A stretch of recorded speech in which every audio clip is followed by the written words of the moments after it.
So, another item tayo. Ito yung mga item natin na matagal dumating galing kay Lazada. O Shopee na ba to? Hindi ko matandaan eh. So, pero meron din naman ganito kay Shopee. 7 pieces. Stainless steel na. Aray ko. Naririnig. Yan. So, gutay-gutay. Usually ang box. Ayan na. Kawawang box. Yeah. So, actually ganito dumating siya. Hindi dahil sa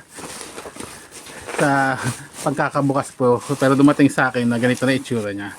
Ang nag-deliver po ay JNT. So, ayan na. Kitchen tool set. 7-piece stainless steel kitchen tool set series. So, wala na tayong magagawa sa box niya. Gutay-gutay na. Ang kagandahan lang dito, mura lang to eh. Punitin na natin totally. Ayan.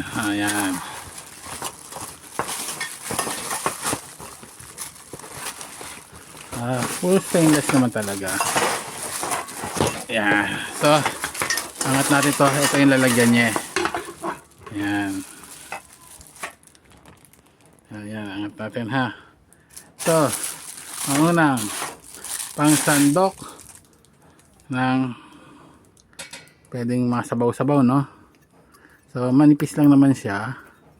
So, stainless daw. Nalaman natin mamaya kung stainless. Kunin natin ang mahiwagang magnet. Stainless ba talaga? Oh.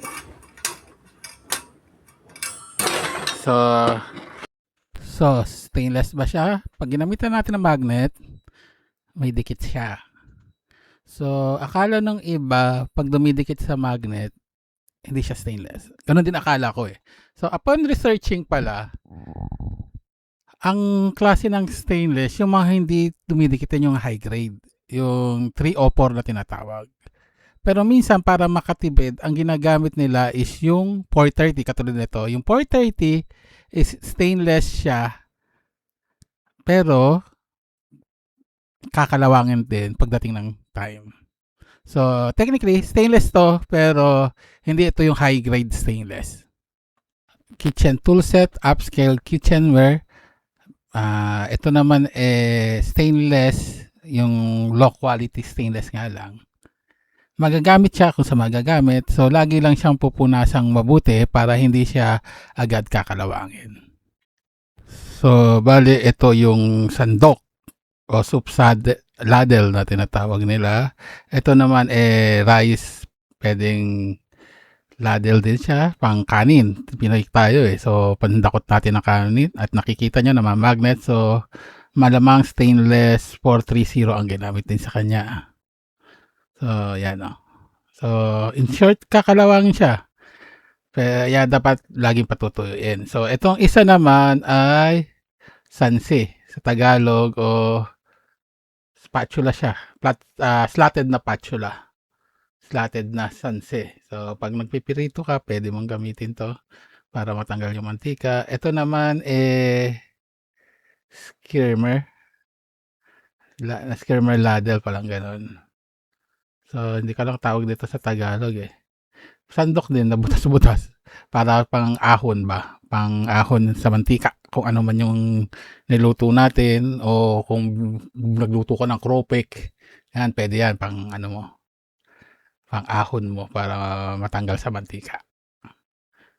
Yan. So, yung kung hindi naman isda, yung hindi, yung mga mga bilog-bulog o oddly shape na pang-ahon, ito gagamitin mo. Then, so ilan na yun? 4 na. Ito is Sanse dito. Sanse. Ano ba talaga? No? Hindi naman yung Diko, kuya. O, no? Sanse. Di ba na Sanse tawag sa pangalawang ate? Ate Ediche, Sanse. Pangatlo. Parang Sanse. Yun. So, pero ito hindi slatted. So, nagmamagnet na siya. Ito, panusok. Parang tinidor. Pork. 2-prong na pork. So, pag kayo siguro nagluto ng mga malalaking karne, tapos kailangan yung hiwain, ito pantusok nyo. So, nag-magnetic din siya, hindi lang ganun kalakas. So, kasi yung naka-curve yung So, technically, 6 lang yung sandok, pang 7 yung stand niya.